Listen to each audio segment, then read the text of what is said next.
जम्मू के डोगरे हमेशा इंसाफ की मांग करते रहे और चुनावों में जब तमाम नेता सामने आते रहे तो ये कहा कि इंसाफ आपको मिलेगा, महज अपने वोट हमें दे दीजिए, अपने अधिकार का इस्तेमाल कर दीजिए। लेकिन एक बार फिर से डोगरा विरासत पर सेंध लगाने की कोशिश की गई है। एक बार फिर से आईआईटी जम्मू में यहाँ पर कुछ ऐसी तस्वीरें सामने आई हैं जिसमें जम्मू का जो डोगरा है वो काफी ज्यादा आहत हुआ है। वहां पर फिरन पहना गया है, वहां पर कपोला टोपी पहनी गई है और ये भी कहा गया है कि अस्तित्व ही जम्मू के डोगरों का एक तरह से मिटा गया। मेरे साथ गुलचैन सिंह चाड़क साहब हैं, इनसे जानने की कोशिश करेंगे क्या एक बार फिर से जम्मू की विरासत पर या फिर डोगरों की विरासत पर सेंध लगाई गई। क्या लगता है कि एक बार फिर से सेंध लगाई गई है?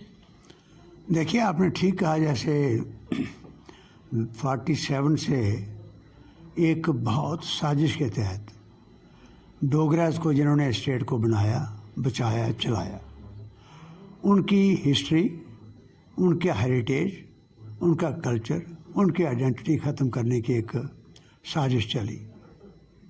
उसके तहत हमारा हेरिटेज की जो हालत है वो आप सबको पता है, मैंने कई दफ़ा बताया है। और कल्चर की जो हालत है आपको पता है। यहाँ पर हमने जम्मू फेस्टिवल नाम से शुरू किया था ताकि सारा कल्चर लोगों को दर्शाया जाए। उस फेस्टिवल का क्या हुआ वो भी आपको पता है कि उसको भी इन्होंने उस जितना हाइट पर हम ले गए थे उसको नीचे गिरा दिया, ठंडे बस्ते में डाल दिया। और उसके साथ साथ बाकी जो जितने हमारे मेगा टूरिस्ट स्पॉट्स हैं, आप ये देखो, यहाँ से लेकर ये अब हाईवे 44 बन रहा है श्रीनगर तक लोगों को ले जाने के लिए, हमें खुशी है। लेकिन जितने टूरिस्ट स्पॉट्स हैं जम्मू सूबे के वो ख़त्म हो गए हैं। रामबान जैसे इलाके के पहाड़ जो हैं सड़कों पर आ गए। ये एक समझी सोची साजिश के तहत हो रहा है। और इस सारे तूफ़ान में जब 47 के बाद पाकिस्तान आराम से नहीं बैठा, कत्लो गारत होता ही रहा किसी न किसी शक्ल में, चाहे वो लड़ाइयों की शक्ल में, चाहे वो अघोषित युद्ध के जरिए, चाहे वो किस तरीके से, और साजिशें चलती रहीं। जम्मू सूबा डुग्गर प्रदेश में अंदर भाईचारा भी कायम रहा और इन लोगों ने अपने बुज़ुर्गों के वो कुर्बानियाँ याद करते हुए उन्होंने हमेशा इस जम्मू कश्मीर के अंदर शांति की ख्वाहिश की और उसके लिए लड़ते रहे, मरते रहे। हर गांव के अंदर इनके बुत लगे हुए हैं जो हमारे लोग शहीद हुए हैं कश्मीर को बचाने के लिए, वहाँ शांति कायम करने के लिए। ये 47 के बाद लगातार ये संघर्ष चल रहा है। साजिशें होती रहीं। अभी थोड़े दिन पहले हम यहाँ ही लगे हुए हैं कि हमारा 7-8 लाख फाइल जो रिकॉर्ड है वो तबाह हो रहा है। 300 साल का रिकॉर्ड है जो हमारे डोगरा रूल से लेकर पहले का भी सारा, वो सारा तबाह हो रहा है और हेरिटेज उसमें लगे हुए थे। नई बात एक आ गई जो आपने बात कही है। 7 तारीख को एक यहाँ प्रेस कॉन्फ्रेंस, आईआईटी के हमारे एहलकार जो हैं, वहाँ के जो रिस्पॉन्सिबल ऑफिसर्स हैं, वो प्रेस कॉन्फ्रेंस वार्ता करते हैं यहाँ पर। उस पत्रकार वार्ता के अंदर उन्होंने ये कहा कि हम कन्वोकेशन 9 जनवरी 2021 को करने जा रहे हैं। वहाँ पर जो जिनको गोल्ड मेडल मिले हैं या बाकी डिग्रियों के हैं, वो जिस तरीके से उन्होंने डिटेल में अपना प्रोग्राम रखा कि उनको हम ऑनर करेंगे, डिग्रीज देंगे। और यहाँ पर बाहर से गेस्ट आ रहे हैं, चीफ गेस्ट आ रहे हैं।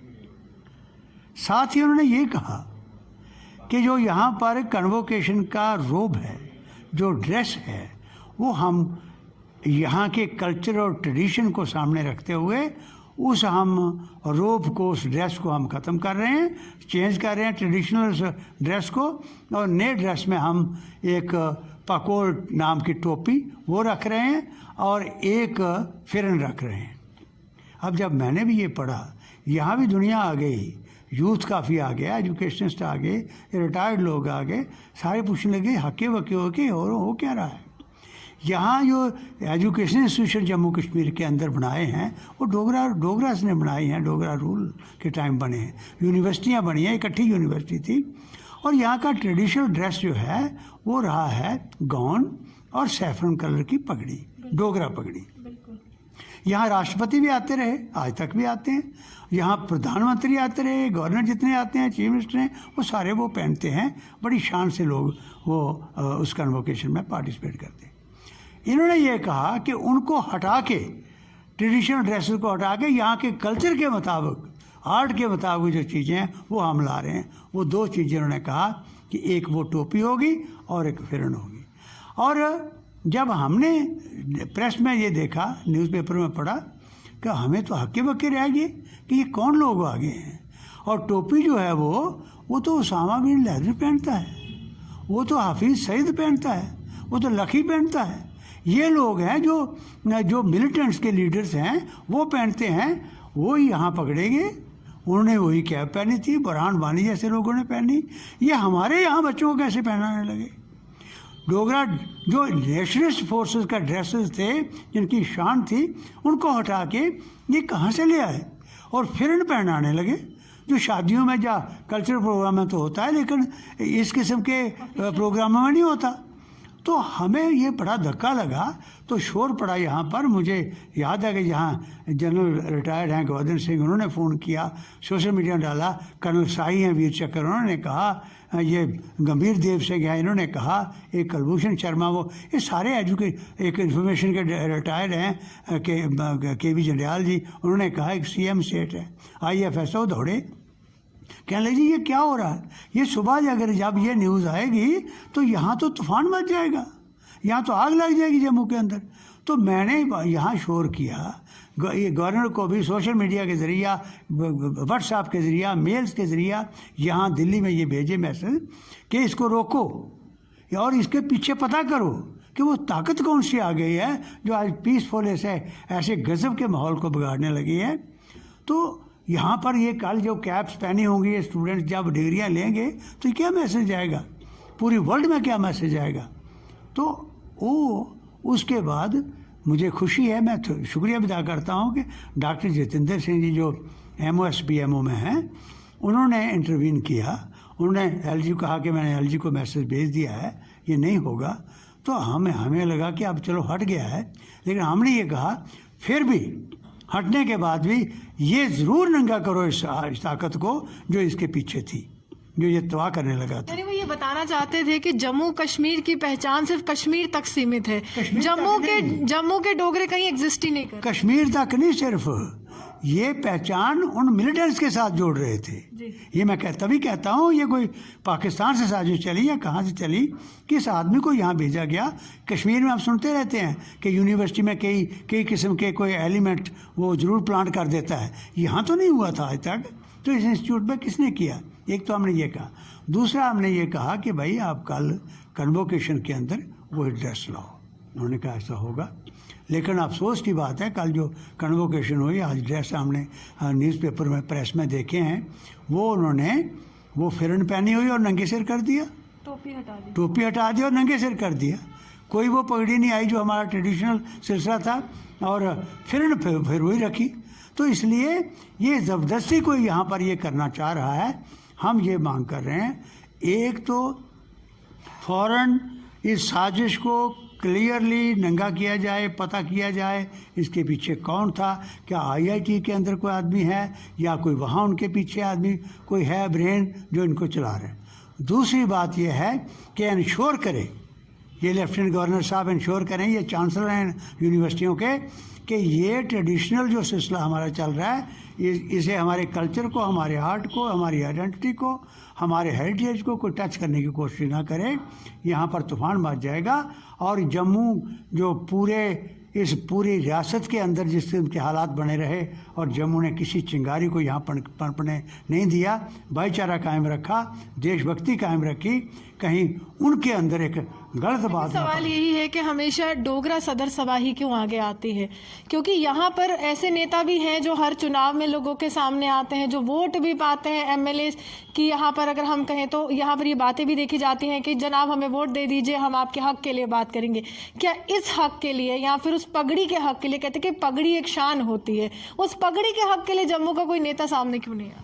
देखिए बात यह है, मैं भी इस बात के लिए हैरान हूँ और कई दफ़ा मैं कह चुका हूँ कि ये इतने अपने आप को गिरा देना, हमारी सियासी नेताओं का ये काम नहीं कि सिर्फ वोट लेने हैं, झूठ बोलना है। हमारे बुजुर्ग कहते थे सियासत एक तपस्या है, सियासत एक पूजा है।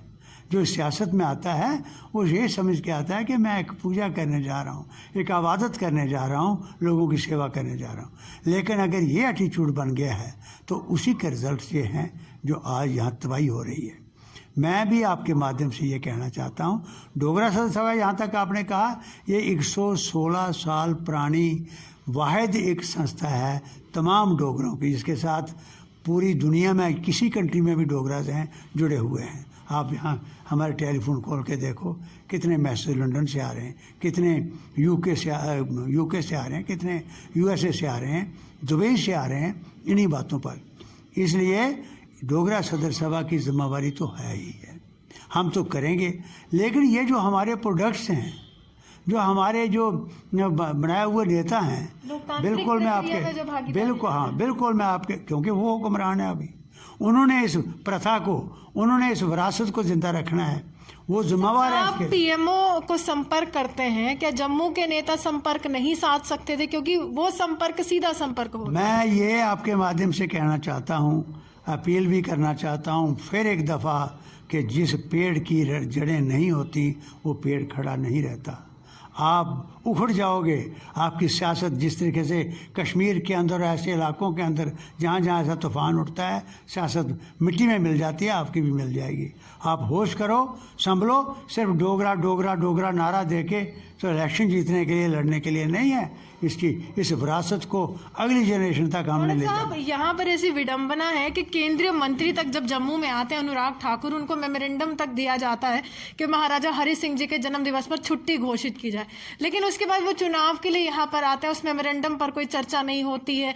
महाराजा जी की जो एक शान होती है, हम जन्म दिवस की ही छुट्टी मांग रहे थे, हम कुछ और नहीं मांग रहे थे, क्योंकि अगर ये डोगरास की बात करते हैं तो डोगरास की विरासत वहीं से शुरू होती है, लेकिन उस पर भी कोई भी नेता कुछ भी नहीं कहता।